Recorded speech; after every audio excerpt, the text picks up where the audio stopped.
Setiap harinya di dunia ini pastinya terdapat banyak peristiwa-peristiwa yang terjadi, ya kan?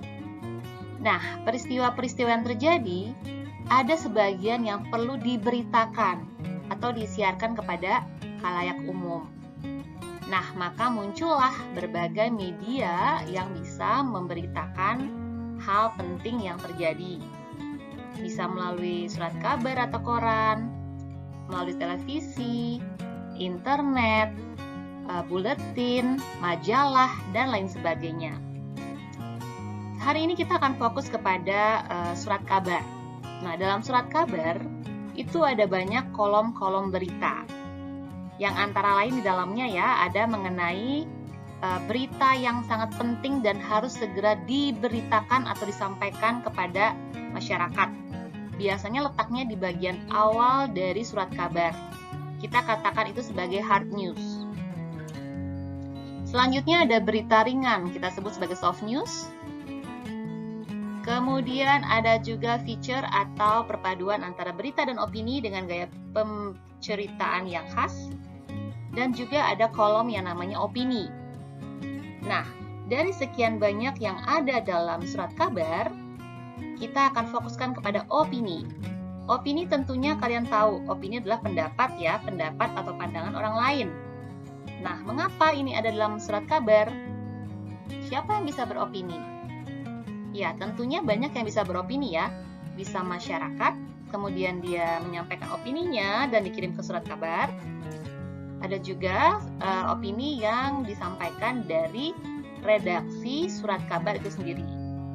Nah, dari serangkaian opini yang ada, salah satunya ada yang namanya editorial. Inilah yang akan kita pelajari lebih lanjut dalam pembelajaran ini ya.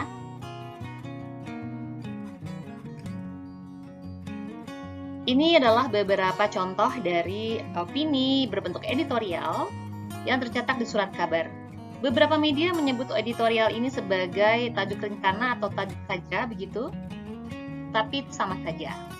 Biasanya editorial atau tajuk rencana letaknya bukan di bagian awal atau halaman utama dari surat kabar, tetapi biasanya dia berada di bagian tengah.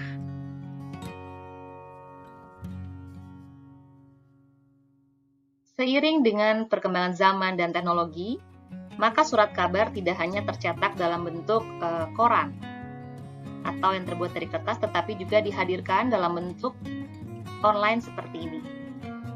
Nah, ini adalah contoh beberapa media yang menggunakan media online sebagai sarana untuk mempublikasikan berita-berita yang disampaikan, termasuk mengenai editorial dan juga tajuk rencana. Untuk mengenal lebih jauh mengenai editorial ini, kita akan memasuki materi pembelajaran. Yang akan dihadirkan adalah mengenai pengertian dan ciri-ciri teks editorial. Kemudian yang kedua mengenai struktur teks editorial. Ketiga mengenai kaidah kebahasaan yang digunakan dalam teks editorial. Lalu selanjutnya adalah mengenai langkah menyusun teks editorial. Editorial sama dengan tajuk rencana. Jadi ada media yang mengatakan sebagai editorial, ada juga media yang menggunakan kata tajuk rencana. Tetapi intinya sama saja. Dalam sebuah surat kabar tentunya ada banyak tim yang bekerja keras di belakangnya. Ada tim jurnalis, ada tim berita, ada tim redaksi, dan tim lainnya. Untuk editorial atau tajuk rencana, tim yang mengerjakan atau bertanggung jawab adalah redaksi. Editorial merupakan sebuah artikel dalam suatu surat kabar yang berisi opini atau pendapat yang ditulis oleh redaksi sebuah media terhadap isu aktual yang sedang ramai diperbincangkan di masyarakat.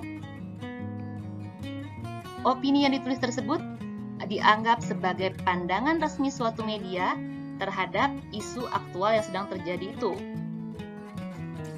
Isu atau masalah aktual dapat berupa masalah politik, sosial, maupun masalah ekonomi. Editorial atau tajuk rencana dalam sebuah surat kabar bertujuan untuk memberikan opini atau pandangan redaksi kepada para pembaca terhadap isu yang sedang berkembang atau sedang ramai dibicarakan. Tentunya, opini tersebut tidak hanya opini tanpa dasar, tetapi harus melihat pada fakta-fakta yang terjadi.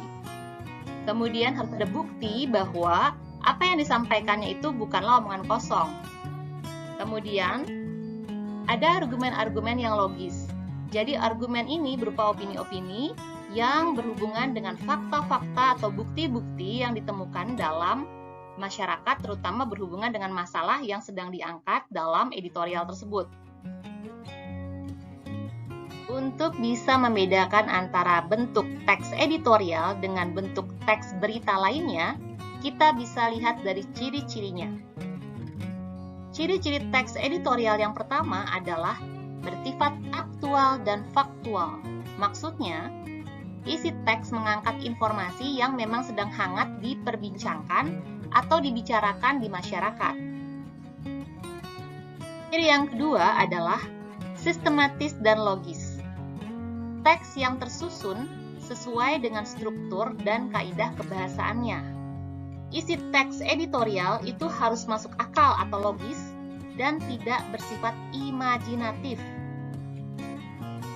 Ciri yang ketiga adalah argumentatif. Nah, disinilah titik berat dari ciri teks editorial. Isi teks editorial itu mengutarakan argumen-argumen pribadi berdasarkan sudut pandang dari tim redaksi. Jadi tim redaksi melihat fenomena apa sih yang sedang heboh nih, sedang viral atau sedang ramai dibicarakan di masyarakat. Itu adalah hal yang bisa menjadi bahan untuk menjadi teks editorial. Seperti itu. Agar dapat menyusun teks editorial dengan benar, kita harus berpatokan atau merujuk pada strukturnya. Struktur teks editorial terbagi menjadi 3 bagian. Bagian pertama adalah tesis atau pernyataan umum. Bagian kedua adalah argumentasi. Bagian ketiga adalah penegasan ulang.